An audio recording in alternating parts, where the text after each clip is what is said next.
Welcome to the Fangover podcast, where we romance all things that go bump in the night. I'm Suzanne from Under the Covers Book Blog, and I am joined by Francesca from Under the Covers Book Blog. And LH Cosway, romance author. So thank you for joining us, LH. So today we are going to be talking LH's new release, which is the Blood Magic series. I mean, it's kind of a new release, but it's like a revamp it's a of an series older that release. it's like the first books I ever released, and I unpublished them a couple of years ago, and I always planned on going back and redoing them, but it took this long to actually get around to doing it. So we're going to talk about LH's book, and then also we're going to pick her brains about some of her favourite vampire romances, as well as, obviously, you need to know all about our favourite vampire romances as well. So when did you first write the Blood Magic series, and what kind of gave you that idea? What inspired you? I wrote the first book when I was 21, and I'm 34 now, so it was a long time ago. So, and then I think I wrote the following 3 books when I was around 25. So when I went back to them recently and reread, I was like, God, did I actually write this? But the characters, I still love the characters. I just want to make it more mature and make the dialogue a bit better, I suppose. It's a 4-book series, and it's kind of like a mix of urban fantasy and paranormal romance. The main love interest is a vampire, and my vampires are like they're a separate species. They're not dead people, and they can't go out during the day, and they drink only blood. And there's also magical families in the series, and there are vampires. So half vampire, half human, and they're extremely rare in the universe. And so I suppose if you're going to read the series altogether, I would describe it as a paranormal romance, because you don't get the HEA until the very, very end. Book by book, it's more urban fantasy. So if you don't like a lot of stuff happening and a lot of stressfulness, then you might not enjoy it. But if you enjoy a lot of action with an eventual happy ever after for the main couple, then you'll probably enjoy it. Plus, I think it has like good vamp politics and like paranormal. I like that in my urban fantasy / paranormal romance. So yeah, that's also a good element on that. Yeah, I couldn't decide. I was too greedy. I wanted to have it all.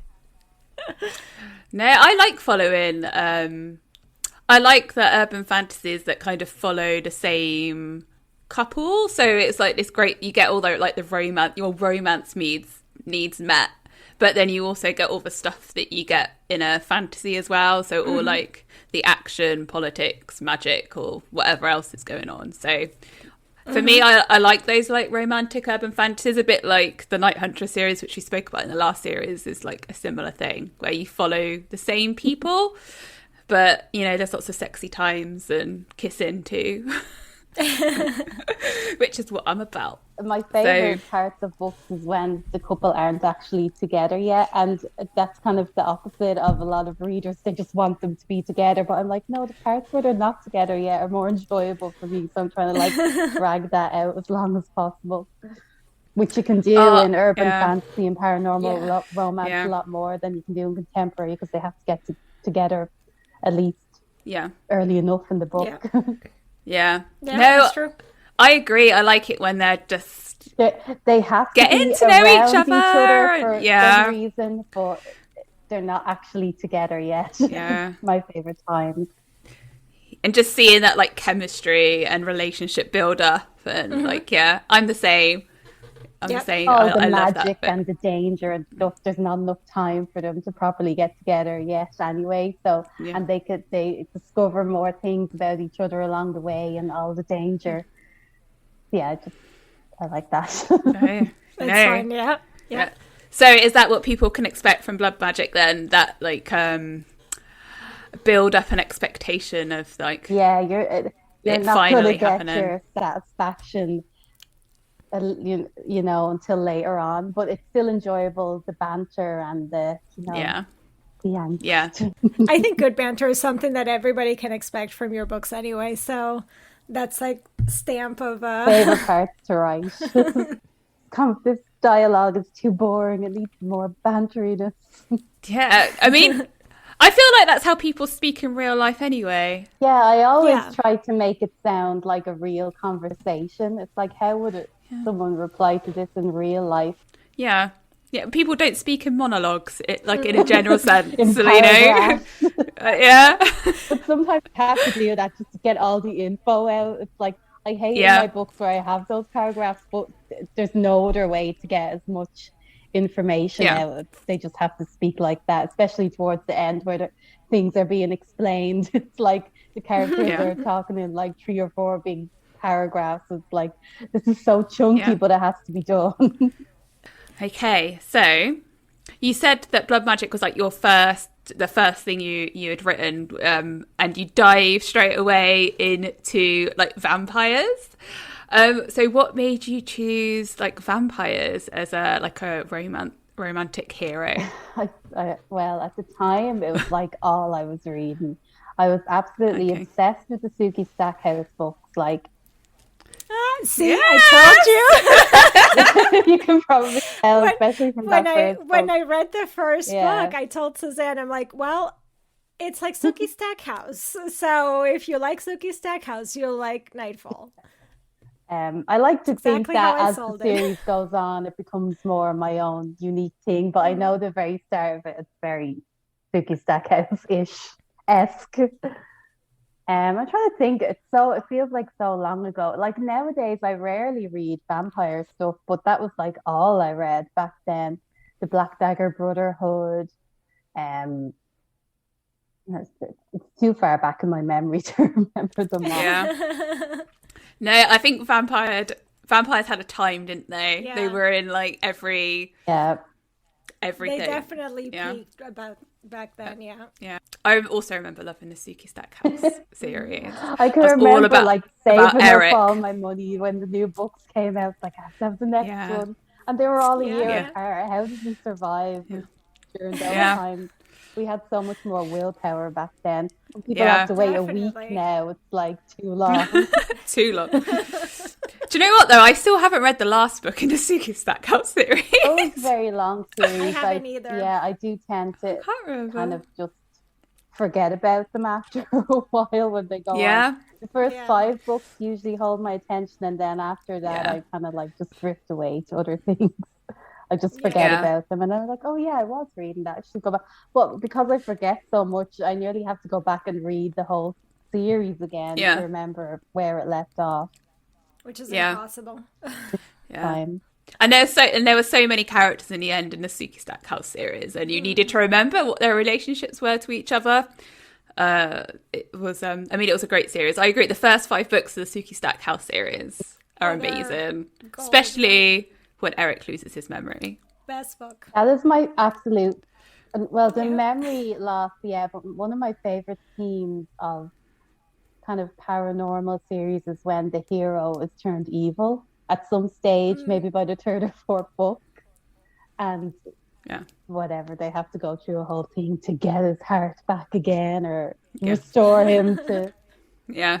Did you watch a lot of Buffy and fall in love with Angel? Is that where this comes from? I remember when Buffy was first on TV here as well. It was on a channel called TV3, which was like a brand new channel, and the reception was so bad before we had digital TV. So it's like I used to even suffer through watching it on such a fuzzy screen. I loved it that much. The picture was so bad, but I just had to watch it. So worth it. Yeah. So big question, Spike or Angel? Spike. The ultimate question, Spike or Angel? Definitely. I do love Angel. Yeah, actually I did. I loved the Angel series as well. I went back and watched it because I never watched it when it was first out. I went back and watched it years later, and I was like, this is actually some parts of it were actually better than Buffy, I thought. So Yeah. Yeah. Especially at first. Yeah. I thought it was really good. Yeah, same. fell off. I've forgotten his name, but do you remember the guy who was Buffy's watcher, and he kind of came along after Giles, like for a bit, and he ended up in real life marrying Willow. I've forgotten what his character was called, but he also showed up. Was that in Buffy? Yeah, but then he was an angel as a main character. Huh. I cannot remember. Oh, I mean, can't we're talking believe, a really long time ago, so I can't remember. Guys. Anyway, I liked it when he was in it. Okay. Yeah, because he was like a real geek in Buffy, but then like he came back and he was supposed to be a badass, but he was really bad at it, and it was really funny. And I can't believe you guys have forgotten. How do I not remember? Now I'm gonna have to go look this up on YouTube. Yeah, like there'll be people listening. That's not screaming ringing his any name. bells for me at all, which is really freaking me out. You need to rewatch. I keep thinking about rewatching Buffy, but I'm so afraid that I will dislike it. Same. Showing it on TV here on one of the channels. I kept seeing it on every night at a certain time. I can't remember which channel, but a lot of people were getting back into it during quarantine, I think. But I was like, no, I'm not. I don't have the time. Yeah. There are too many episodes. There's a lot. Yeah, and I feel like even with books, if I reread something or rewatch something that I used to love back then, it kind of ruins it because I'm seeing it with like different perspectives. So I want to keep that pristine memory. That's true. Yeah. And like the thing about Buffy is actually a type of show that I can't really watch anymore, where it's like there's a baddie in every episode and it's all wrapped up by the end. Like nowadays, that annoys me. I hate those type of shows. I love the shows that are like a book where it's just one long big story towards the end. I don't like those little episodes. You know what I'm talking about anyway. Yeah. It's like for a me, mini it novella. depends. It depends on like what kind of series it is. But like some series I think drag it out too much, and I'm like, come on, just resolve. I don't care anymore. But I was like a similar age to Buffy when I watched Buffy, and I feel like now looking back at a bunch of teenagers, they might just irritate the fuck out of me instead. I might not be able to emphasize with them anymore. It's a bit dated as well because it's 90s. Was it late 90s that Buffy first came out? 99 or something? Yeah. Might feel a bit dated. But actually, I love stuff in the 90s. It feels very nice to me for some reason when they don't have all the phones and the social media. It's just like I long for it. There's something inside of me that longs for that life. I mean, it's like going back, isn't it? Because that's just what life was. We were used to it. Yeah. Like that nostalgia. Yeah. I mean, like right now, like my phone is here, and I'm not quite sure if it wasn't within my eye range that I might be panicking a little bit. I was like, and I'm like, I don't like that about myself, but it's like it is what it is. So we've spoken a little bit about things that have got us into vampires. Buffy being a huge one, like a pre-Twilight like thing that like really got us going. So I wanted to talk about some of our favourite vampire series and what like we would recommend to people to read. So I'm going to go first because I want to say this before Francesca or LH get there. Technically, she said it already. So. I know. I did catch it. I'm like, oh, damn it. But I'm going to say it again. And one of my favourite vampire series, and actually the probably the first vampire series, like paranormal, like romance style, vampire series that I read, was The Black Dagger Brotherhood by J.R. Ward. It broke my vampire cherry. Good. I remember reading that first book and just being like, never read anything like this before. So good. So good. And like Raph still remains like one of my I'm going to say top 5 heroes. Like of all of my book boyfriends chained in my basement, like he gets a premium cage, you know. Read them so he's long ago that I can't remember. Which book was that? Do you remember? So book one.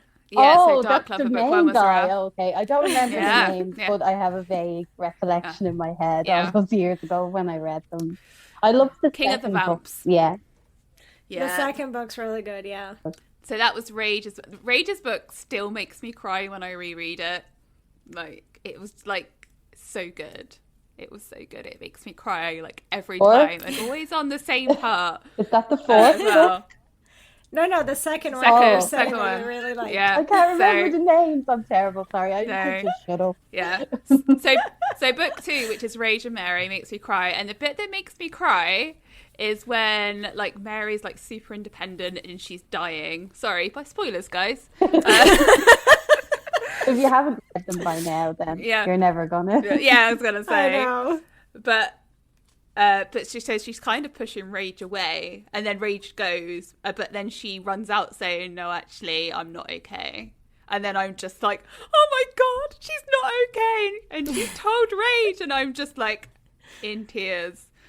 It's just so good. It's just so good. The fact that it's the reason I love paranormal. Yeah, he's like immortal, and then he's a human, but she also has cancer and is dying at the same time. It was just I'd never read that either before in a vampire book, and it was just it made the emotions so intense for the whole story. Yeah.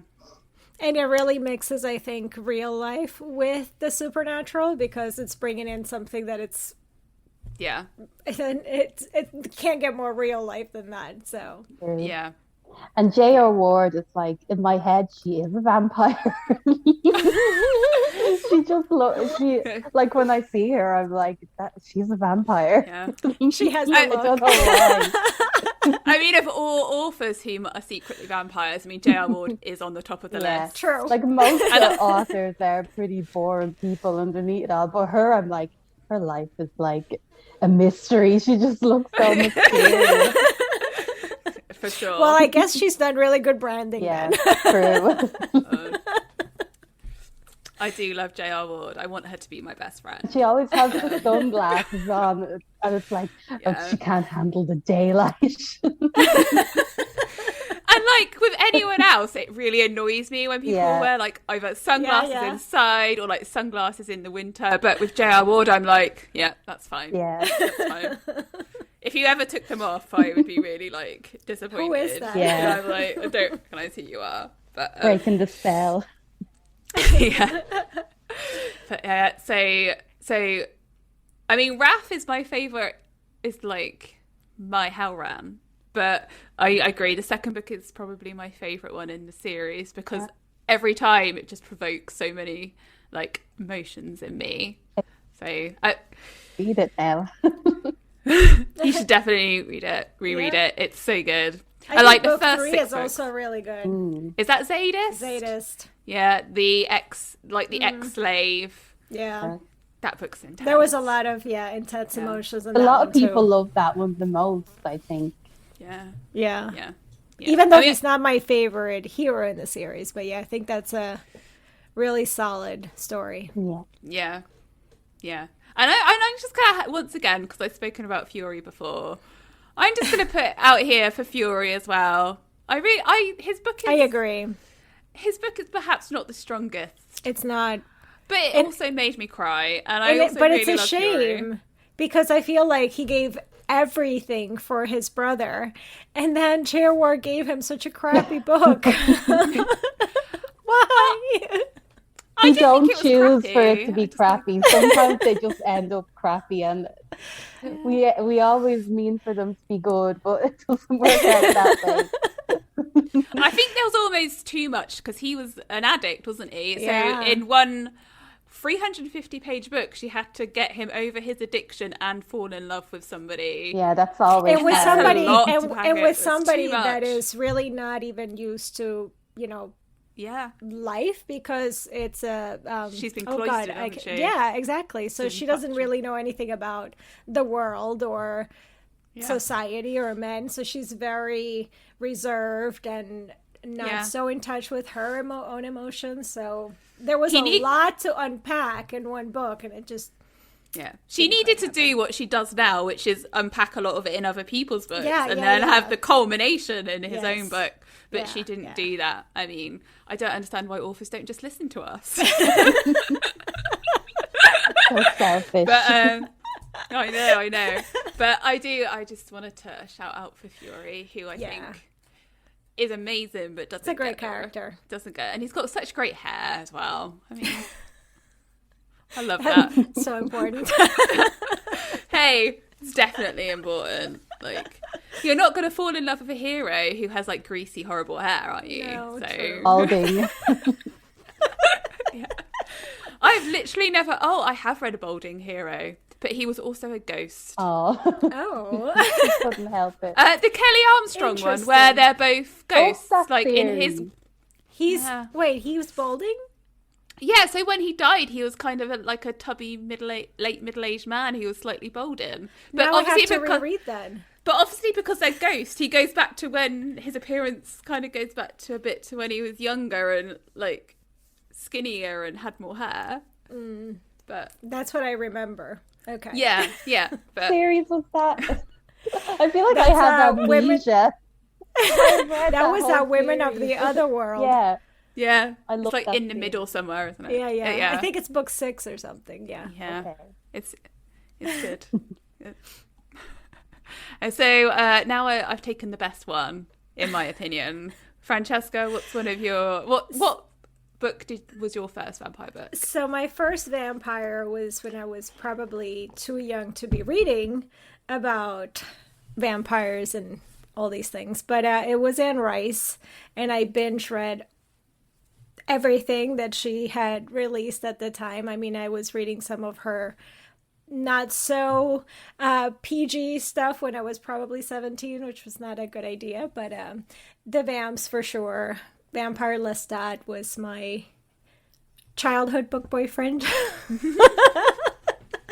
And like you said, Buffy and Sookie Stackhouse have like a special place in my heart. Sookie Stackhouse is actually the series that got me back into reading. So, and I have to shout out to Twilight just because it did get a ton of people into reading, and I read those after I read Sookie Stackhouse. So I still have to. Yeah, I'm putting it out there. Even though I didn't like the sparkly vampires, but you know, Twilight is shit. It was different. But when you were reading it at the time, there wasn't really a lot else out there that was like that. So, you know, it wasn't shit when you were reading it. Back then, yeah. If that makes sense. Was. So I have this theory that, like, a lot of people take a book that was super popular and they're like, oh, but it's shit, the writing is shit. But there's something about it, obviously, that isn't shit because everybody is obsessively reading it, and maybe the writing is a bit simplistic, but it's actually, I think it's harder to write something that appeals to that many people. You can write something like, with my books, they're just very like niche, like a tiny amount of people will love them, but then the vast majority of people are never even going to hear about them or be interested. So to me, it's like a skill to write something that appeals to so many people. So I guess that's true. It's true though. Yeah, I agree. They're so toxic though. Twilight is just so toxic. I just don't like it at all. Well, I mean, that's a separate issue. Like, but the appeal for, like, you know, human nature, I guess, is when somebody picks it up. They are quite addictive. Even if you're thinking, oh my God, this girl is just an idiot. Why? But you're still reading. Yeah, I mean, that's true. I did read all of them. It has to be said, but there you go. I can't say I enjoyed it. I think I read it because they were popular, and I wanted to see what the fuss was about. But But then again, I also don't like Anne Rice that much either. Like, her writing style. Is different. I think it's just her writing style rather than fundamentally think and the funny thing with her is one of those things where, like, I don't want to go back to reread some of those things because I know that I would not like it right now. I don't remember them being very romantic. Maybe I'm not really. Wrong. Yeah, like it's more horror than romance. So not. I mean, there is a little bit of a love interest, but Yeah. very toxic and not usually voluntary. Oh wow. Yeah. No HGAs. Did you watch Interview Not with a Vampire? Yeah. Did Oh, you? yeah. Did you like it? Yeah. I mean, listen. I mean, Yeah. a long time ago I watched Yeah. it. Yeah. But I remember Exactly. enjoying it. Yeah. I did. I mean, same. I did as well, but I found the character of Louis very irritating, and I was like, I wish Lestat would just kill him, and then we could have. Because it's like, I mean, like, Lestat is better all around. oh, precisely. I wanted more Lestat and less whiny Louis in my life. So I was really pleased when Lestat was in it at the end. Did you watch Queen of the Damned? I did. I've seen that as well. Again, a long time ago. Same. I've watched it like once in a cinema, and I can't really remember much about it apart from that I liked the soundtrack, so I bought it. That was the one with bought it on Aaliyah CD. in it, wasn't it? She was Yeah, some, yeah. I liked her in it a lot. was she Yeah. she was the vampire queen or something? Mm-hmm. As much as I Was it can Lestat remember. in it? Yeah. Was Stuart Townsend Lestat? Okay. Yeah. Yeah. I can't really remember what the story was. I think he's like Is there a rock he becomes star like in a it? rock star, yeah. Of course.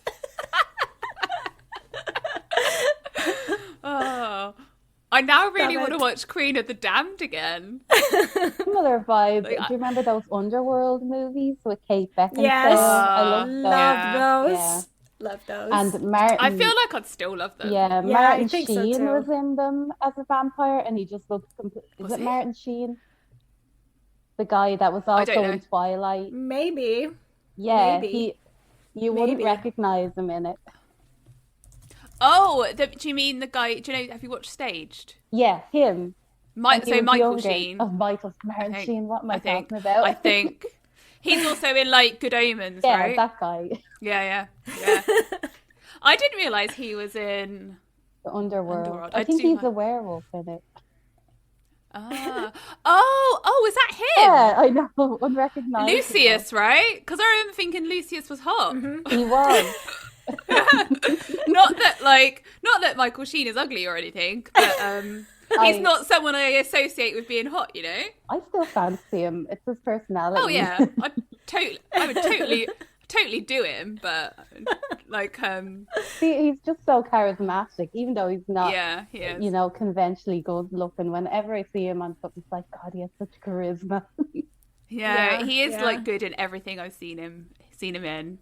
But I mean, Underworld was great because you had a really kick-ass female protagonist who was like Yeah. a warrior, and you didn't like in all the other things you don't normally like see that. No. So I really loved Underworld because Kate Beckinsale was just a badass, and that's why I Back and watch and she those. had to, yeah, and she had to protect the like if we're talking like romance and like the hero, the doctor guy who was special for some reason. I can't remember why he was special, but he was. Yeah, Remembering and normally more it's than the other I way am. around. Yeah. Yeah. Yeah. So, yeah. No. What was I saying? So, have you got any books, LH, that kind of Yeah. you loved? Any of your first I'm books? trying to remember what the first vampire book is that I've ever read. There was one called was it called Sunshine? I think it was called Sunshine by Robin McKinley. Yes, I think I've read that. Yeah, I think that was one of the first vampire books I ever read when I was a teenager. I did read a couple of the Anne Rice ones, but that one more sticks in my head as the first vampire book. And I can't remember if it had something's telling me that it didn't have a happy ending, but I can't remember the ending because it was so long ago. But I don't think Robin McKinley had many happy endings. oh, did she in her not? books, right? That's the only one of hers that I've read. And I've read- I suppose series-wise, I would have to say Rochelle Mead's Vampire Academy. When I think back on those books, I still feel like I could go back and read them now. And the main character, the main protagonist, she was so kick-ass and she was so funny, and I loved the banter between her and the male lead. Yeah. Completely agree. That's one of my favorite young adult series. I haven't read that. Oh my god, they're so good.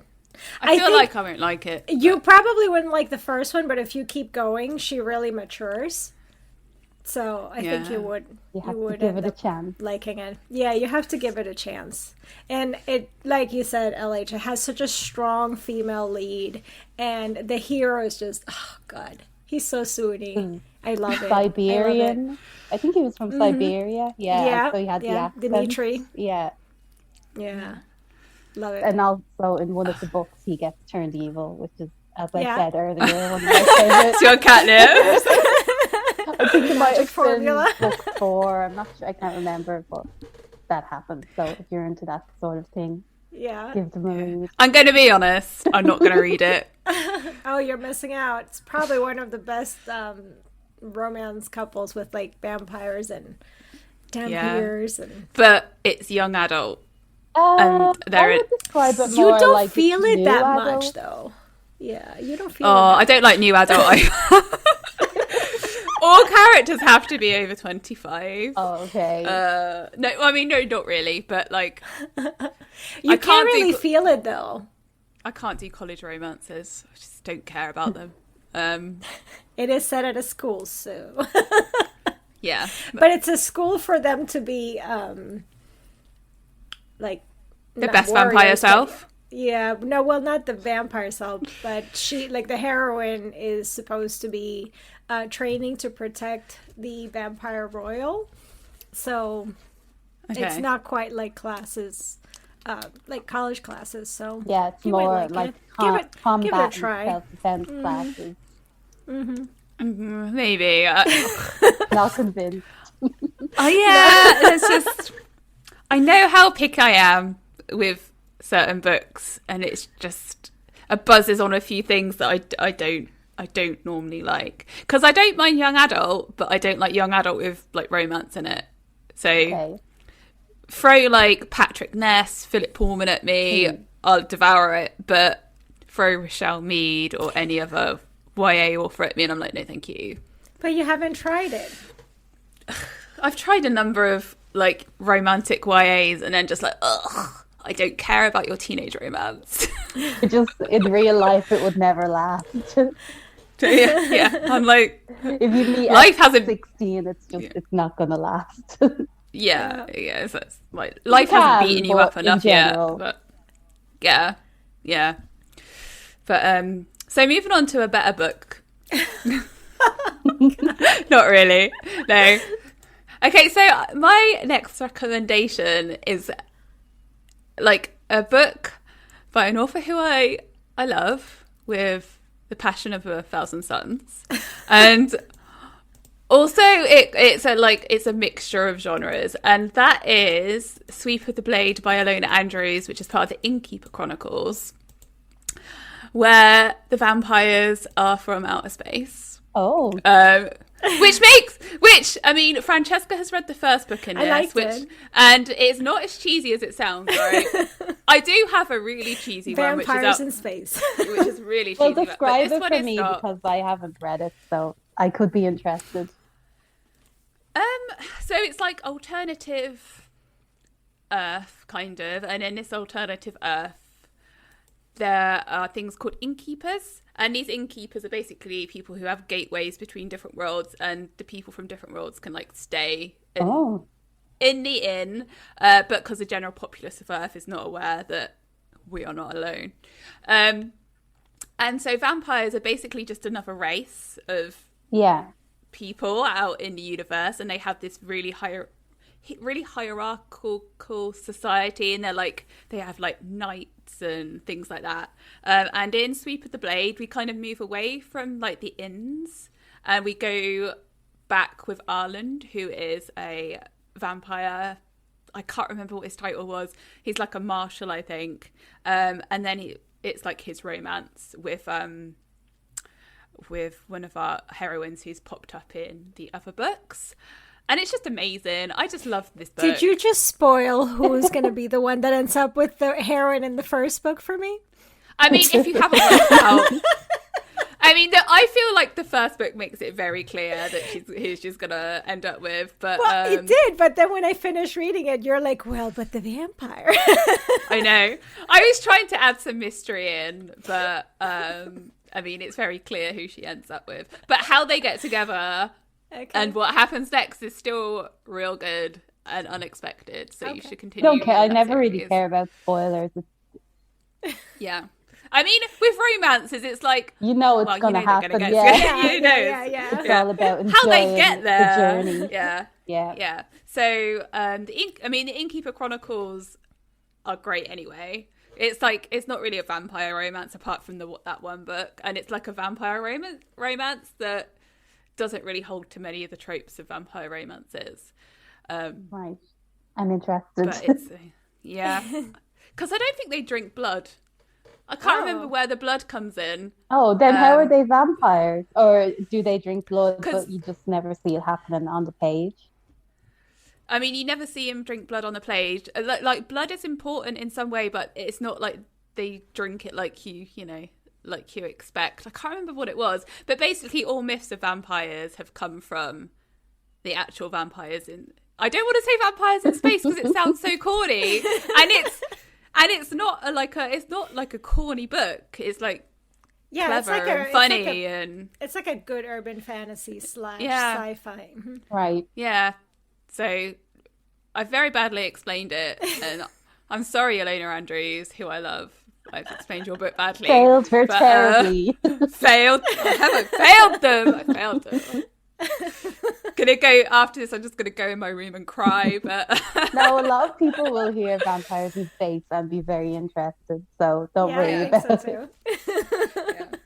Yeah. But like you go in and expecting like a sci-fi, but not my usual corny alien sci-fi, but like sci-fi paranormal like crossover with some magic thrown in as well. Yeah. So yeah, I mean, I have to get Elena Andrews into every episode, so that was my contribution. That's my Elena Andrews contribution to this episode. Francesca, have you got another one? Yeah, I got another one. The Midnight Breed series by Lara Adrian, and that's a series that I actually read before I read BDB. I really like them. Yeah. They're also vampires from space. Yeah. It's the new theme of the podcast. But they are now on Earth. It's just the origin is alien. So yeah, I really liked. It's very similar to BDB in the sense that the particular vampires that they're, elaborating in this series, they are the protectors of the race. They're called the Order, and they have almost the same type of hierarchy, I think, as the BDB, minus some of J.R. Ward's like very typical writing style. But if you like that kind of stuff, like the protector group of the race, I really enjoyed them, and Lara Adrian's writing is really solid. And also I like the fact that they can mate with just anyone, so females, whether it's a human or whatever, they're born with a particular mark, and I think it's in base of their blood or whatever, which makes them compatible to be a mate for a vampire. So kind of a fated mates, not really. I mean, it's not like there's a specific breed mate for each vampire, but at least they have to be that particular type of female to mate with them. So I like the whole concept and how she developed it. And how many books are in it? I feel like that's a really long series as well. It's a long series. However, for the most part, you can read those as standalones. Like the first few, maybe they have an overarching plot. But later on, she's made them where you can pick them up and not be so lost. There's a spin-off as well, isn't there? Yeah, there's a spin-off also. And though the spin-off is actually even easier, I think, to pick it up and not be lost, like as a standalone. Which the spin-off is actually, so in the main series, there's a type of the vampires. They're called Gen 1 vampires, and they're really, really powerful because they're like the ones that are closest to the original alien DNA. And this is getting... So the bad guy throughout the first series was breeding them and was keeping them like in cages and turning them into assassins because they were so powerful. So they were really abused and all these bad things. And obviously when the bad guy is defeated, all these vamps that are really, really powerful are sort of like lost and they don't really know how to interact with the world because they went through a lot of trauma. So that's the Heroines spin-off. have to teach them. Yeah. I love Like, that oh, as well. look, there's emotions. Yeah. The first book in that spin-off I really like because you're seeing them like sort of form their own little group. Yeah. So some of them went in this one place and they kind of like made their own little found family where they don't necessarily all live together, but they pop in and see each other. And if one is in trouble, like they'll come and help. Yeah. So I liked seeing that development with them. I think there were a lot of paranormal romance which really tapped into something because I love it when you have some kind of brotherhood of warriors or something, like not necessarily just vampires, just like this brotherhood, like because I love it with shifters. It's a pack, because I love a romance, but I also love a bromance as well. I love it. So the more of that, the better. I haven't actually read the Lara Adrian ones. I've read the first two, and then I just tailed off, I think. Which I think, like, it happens, I think, a lot with PNR, where at the beginning of the series, you have to get a little bit comfortable with the world, so not necessarily the first one is going to be your, oh my god, I love it book.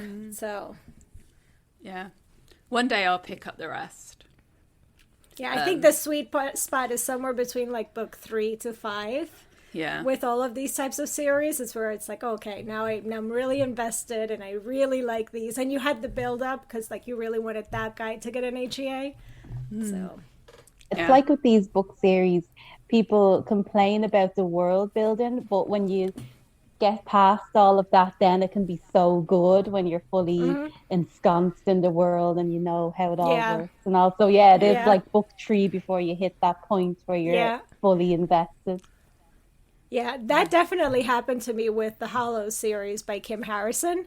I almost DNF'd the first book. It was, oh my god, it was so hard to get through it. But there was something there, and I'm like, this has so much potential, and I do like the characters, even though they're not perfect, and the hero kidnapped the heroine. Classic trope. Yeah. But I got past it because I'm like, well, there's something there. And by book 3, I was so invested in it. It's literally one of my favorite urban fantasies. So yeah, I love some world building. You got to push through it sometimes. Sometimes you're just feeling too impatient, like you don't have the patience. But then other times you're in the exact right mood for that slow build up and you can get fully into it. Like there are some books I've tried to read and I just can't get into them, and then years later I go back and I'm like, this is amazing, why didn't I like this at the time? It just depends how you're feeling at the moment, I suppose. I agree. Yeah, because sometimes you just want a quick paranormal romance at you. Other times you're like, let's dig in, let's get into this. A couple of weeks fully So do you have any other vampire related books or TV or whatever you should say people give a try? Actually, the most recent one I read, which is amazing, and I know everybody's been loving it, is the Of Blood and Ash. Is that what it's called? Blood and Ash? Jennifer L. Armentrout. That's vampire, from right? Blood and Ash, yeah. She did a really unique twist to it, too. Oh my God, it's just incredible. Like, the whole book's just amazing. Sorry, I wasn't chewing. Suzanne's having I was lunch. listening. Yeah. I ordered, and then it says, oh, it's going to arrive at 2, which is when we started. And I'm like, oh, okay. But I'm so hungry. I don't mind. Yeah. I've never read any Jennifer Armentrout. I'm never really sure if I like it. And I don't want to hate read She has aliens. So. Yeah, I've seen that series, but I think it's a young adult series, and I'm like, nah. I think a lot of hers are young adults, but this one is, I would describe it as adult. I think it's Yeah, I adult. think so, Yeah. too. So Yeah. Maybe I'll give it a go. It's just normally when I see people talking a lot about a book, I'm like, I probably won't like yeah, it. you're like, I'm not. It's sometimes if everyone likes something, there's something inside of you that's like, I'm determined not to like this. God, it's not even that. But last year, I had an experience where I read 3 or 4 like books that were really, really popular, and for different reasons, I disliked every single one of them. Like, and I was fully prepared to love every single one of them, and I'm just like, what is this trash? I mean, I won't name the books, but I was just like, what is this trash? And then I've been really wary ever since of reading anything that's really popular on Bookstagram. But I'm going to move swiftly on from that. So my next one is one of my favourite like vampire books, which isn't really a paranormal romance. It's a steampunk book, and specifically my favourite one is the first book, which is Kiss of Steel by Beck McMaster. But I do adore the whole series, and I really like her take on vampires. So vampirism is a virus, and the more the virus grows on you, the more vampire traits you get until you reach a point where you basically become a monster, and it's inevitable. Like, that's a really good idea, actually. Yeah. Yeah. So you're infected, you will become a monster eventually. You might take 50 years, but it will happen. Like, you'll become like an animal almost. To decline. Like, if somebody has a really good heart, do they stay good for longer or something? Or I can't remember the exact details now, but there is something that can slow it down. And so the hero in the first book is called Blade. And also people who get the vampire virus, they're all aristocrats. So like they're called like blue bloods. And I don't know why the upper crust would want to infect themselves with a virus, but it just makes them generally more powerful. But Blade, our hero, is actually like a slumlord, and he got infected, and he's our hero.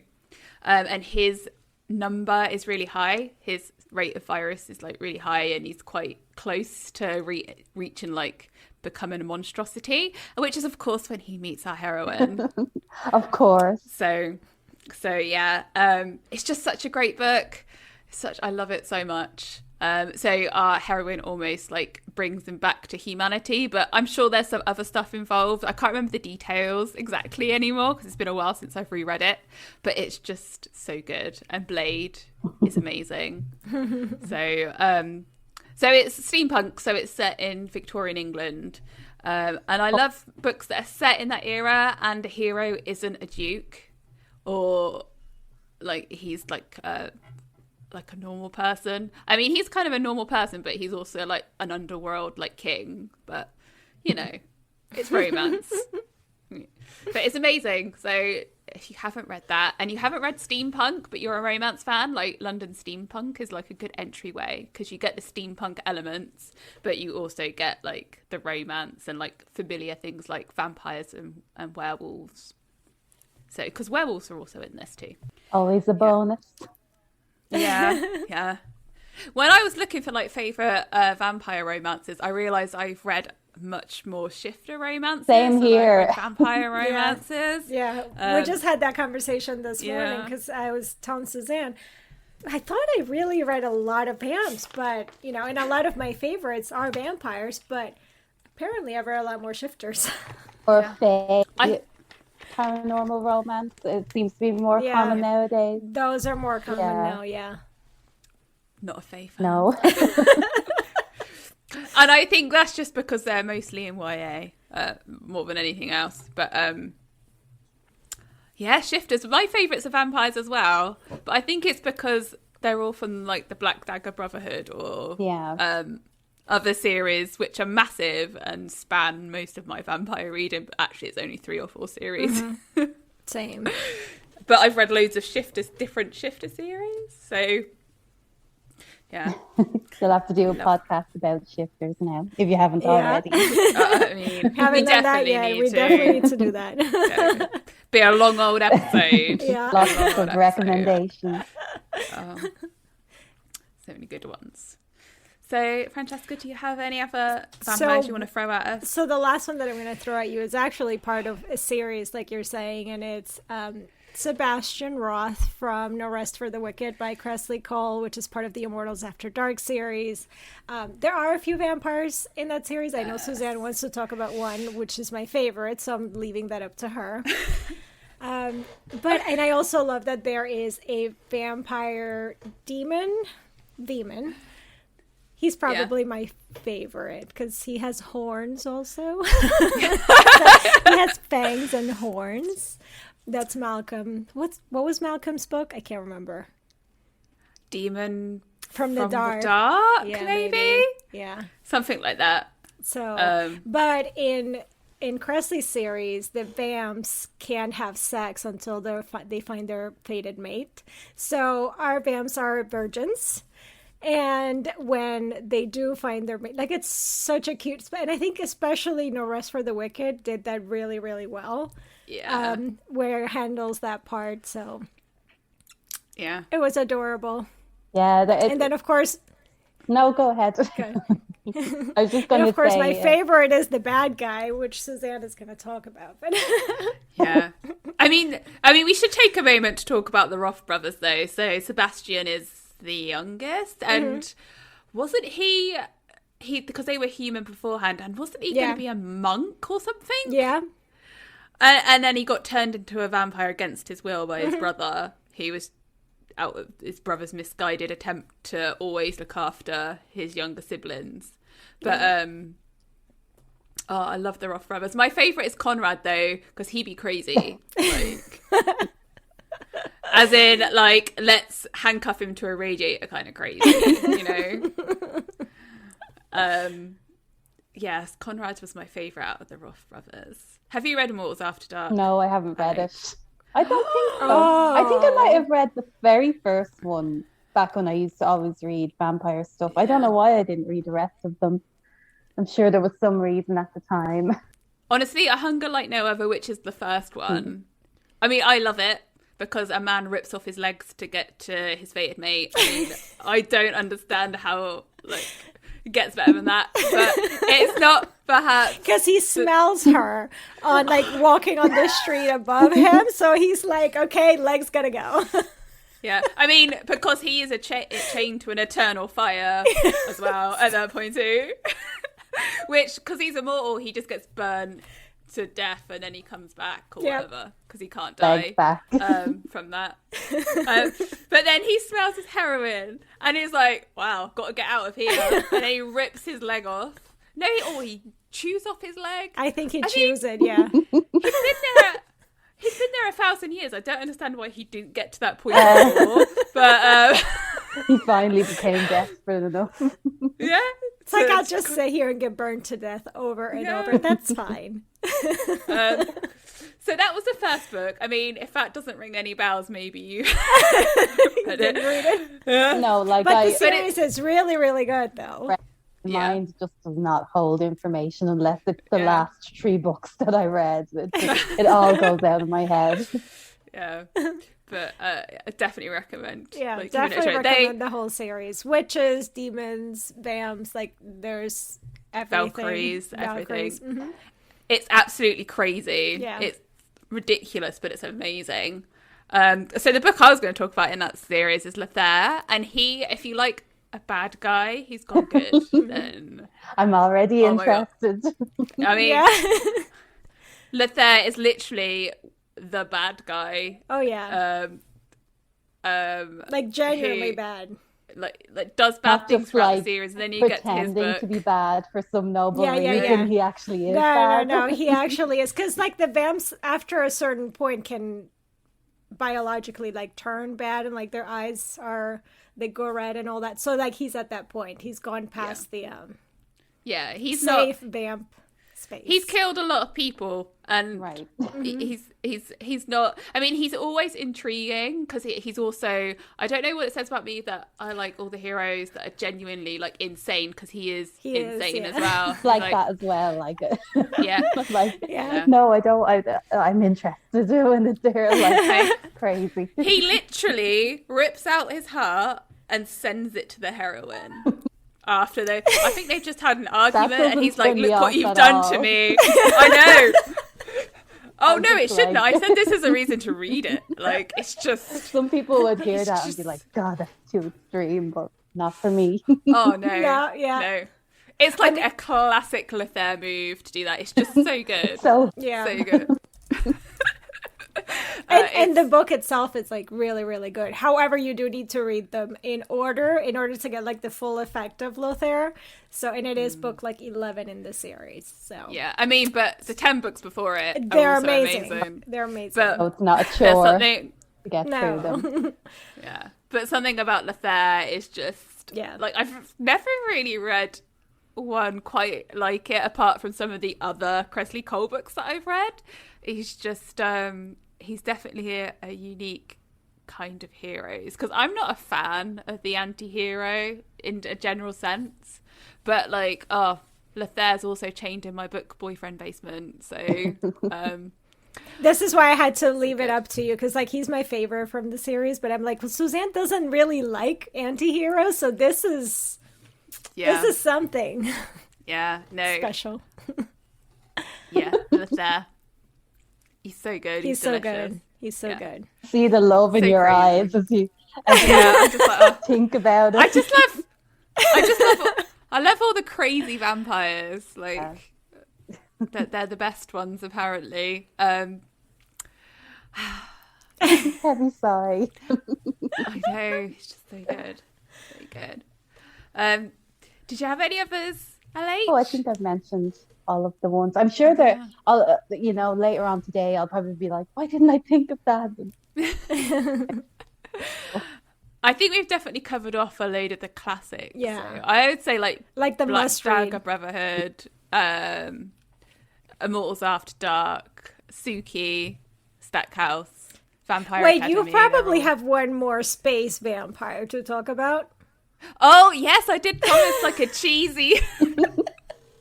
I mean, this is not a classic. So, I mean, I said about Elena Andrews and he was like a space vampire, but it isn't cheesy. This is a space vampire, and it's a heck of a cheesy. It's an alien romance. It's not paranormal anyway. And so one of the types of aliens is like a space vampire, and it's a Brides of the Kindred series by Evangeline Anderson. And there are like 3 types. I mean, there are more now, but like the premise of the series when it first started was there are 3 types of aliens, and they're all kind of looking after Earth, I think, and protecting Earth from being invaded. And there's like a kind of bride exchange program for this service. Classic sci-fi trope, by the way. This is not the first book that I've read that has that plot. And so we have the Beast Sounds Kindred. like extortion.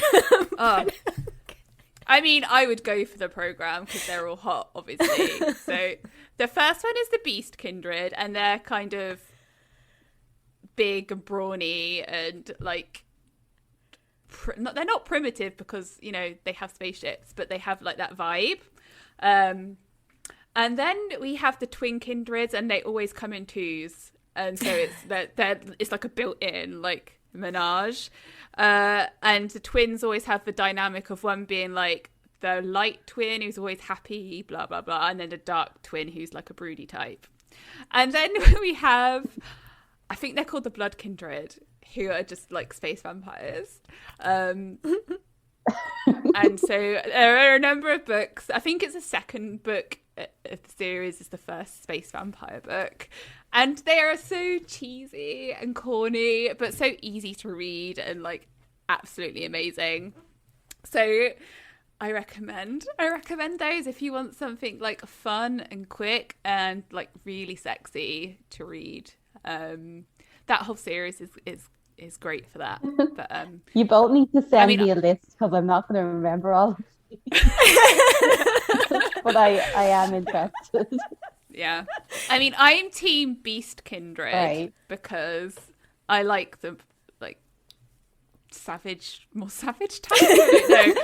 But yeah, I'm team Beast Kindred. The Beast Kindred have this thing which I probably wouldn't enjoy. It's like after they've had sex, they like knot, so they're like attached to you for a while, so you like have to cuddle afterwards. Like dogs. Yeah. Yes. Yes, and also that's not the first time I've read that in a book either. I've never read that. I've read that. I read that in the Laura Lee series. Yeah, The breeds, is it? I can't remember. Yeah. yeah. In That's so funny. paranormal I mean, type books. Yeah. Yeah. Oh, that's funny. it's in alien books as well. There's in a number. Yeah, I haven't read a lot of alien books actually. I need to branch out. Well, Suzanne's do. got the list for you. I mean, the classic place to start is Ruby Dixon. Right. And her Ice Planet Barbarians, which, to be honest, is exactly what it says on the tin. They're barbarians who live on an ice planet, and they're blue, and they have tails and horns. Right. And furry skin. Oh, it's not furry, it's like suede skin. Come on, Francesca, get it right. Well, it's just that I just can't get this picture out of my head. When I read the first book in that series, all I kept picturing in my head when the hero would come on was that blue guy from Monsters, Inc. Oh, yeah. Yeah. What's his name? So it was not sexy. So hard when something gets into your head when you're trying to visualize, but it's the wrong thing, but it just won't get out of your head then, and then you just can never. I'm like, I can't keep going because it just keeps popping up, and then there's a sex scene, and then that's in my head, and I'm like, no. I was gonna say, like, the first contact between the hero and heroine in the first book. He's going down on her. He's going down on her. Like, hello, what's your name? And I could just imagine his head popping up, and it's the guy from Monsters Inc. And you're like, that's exactly what happened to me. No.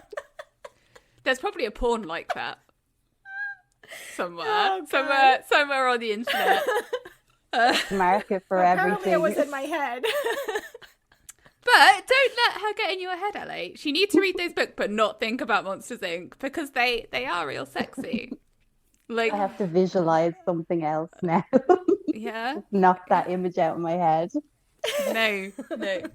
I mean, the covers not the first book, which has like a generic cover, but all the other books have like art of what they look like. So you just need to look at one of those, and then you'll get an idea. But they're not like furry. They have lovely suede skin, which sounds so comfortable to snuggle against. You know? We definitely need to do an alien romance episode, but it will just be me talking because Francesca is not. My knowledge is quite limited. Yeah, so maybe I should give you some homework and get you to read all the really outrageous ones. You do like the alien part, and I'll do like the sci-fi where it's just set in space or futuristic, but it's not quite aliens. Because I have read those. But what's the point of sci-fi if it's not weird? You know?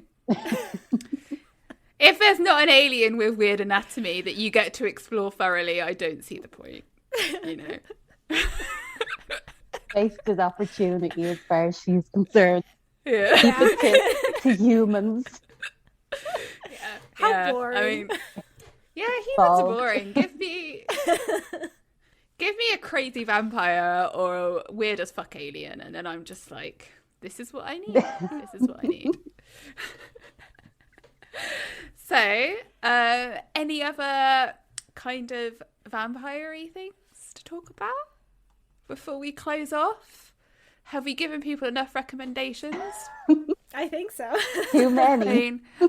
I mean, there is the classic, obviously, Dracula by Bram Stoker, which, I mean, I read it when I was like a teenager. It's all written in the form of letters, right? That's what. Was it? I can't remember now. That's what's in my head anyway. Yeah, and like the hero of it, like Van Helsing as like the action-packed type of hero in it is like a middle-aged man. It's like an older man, and then Jonathan Harker, who's supposed to be like the young man that you like really behind, is kind of boring, and I kind of wanted Dracula to win. But it is like a classic. It has like a great atmosphere, but it's been such a long time since I've read it. But yeah, if you haven't read Dracula, it's worth checking out like some of the origins of like vampire books. Yeah. Although I'm sure there are older ones out there which people will be talking about, which I have no idea about. So that's all we have to say. So LH, all your books are out now, so you're releasing them week by week, weren't you? Because the whole series is now... They're all out. And if you have Kindle Unlimited, I believe they're all on Kindle Unlimited as well. Yep. Yeah. So yeah, check out the Blood Magic series by LH Cosway. Or to be honest, any book by LH Cosway. Absolutely. Because they are all amazing. Thank you. Yeah, I've literally read every single book of yours, and I love them all. Yeah, same. I don't believe especially, no, the Heart series is still one of my absolute like favorites. It's every single book in that series is amazing. So And Painted Faces. Oh yeah, Painted Faces too. Special place in my heart. First ever contemporary romance. Yeah. That was my first book I read from you, I think, was Painted Faces. Same. So good. Yeah. I actually read Painted Faces, and then I messaged Suzanne. I'm like, you have to read this book. And she was like, what are you talking about? You have to read this book. Here, let me just buy it for you. Here. It's such a Kindle. Go read it. Yeah. She did. Not that I was pushing or anything. Well, I'm glad you did that, because it opened up all of your books for me, LH, and I love them all. So read Blood Magic, or just read any of LH's books. I just read everything. Because they're all fantastic. And if you like the magical element, there is some Still Life with Strings is like a magical realism book, which is really cool. So check out that as well if you're in the mood for something a little bit magical. See, I have read all your books. I do know them. This was I'm going to quiz you now. Yeah. So thanks for listening, guys. Next week we will be continuing our read of the Side Changeling series by Nalini Singh, and I think we're on Mind to Possess, but I could be wrong. But I think that's what the next one is. But either way, it'll be a Side Changeling book, so tune in for that. And of course, don't forget to subscribe to the podcast, and we not only appreciate it, but we demand that you take a few seconds to rate the podcast and rate it 5 stars. So please do that. So if you want to find The Fangover, you can find us on Instagram at The Fangover. You can join our Facebook group, or you can just go directly to our website where we have up stuff. I'm doing such a good job of promoting that. And if you want to find me, you can find me on Instagram at Tales of Suzanne, or at underthecoversbookblog.com. You can find me at UTC Bookblog on Instagram and underthecoversbookblog.com. And where can we find you, LH? I'm on Instagram. It's instagram.com/LHCosway, I think. And Facebook is the same, and Twitter as well. Well, thanks very much for tuning in, guys, and we will see you all in the next episode. Bye. Bye. Oh, God, I wave. It's such a bad habit.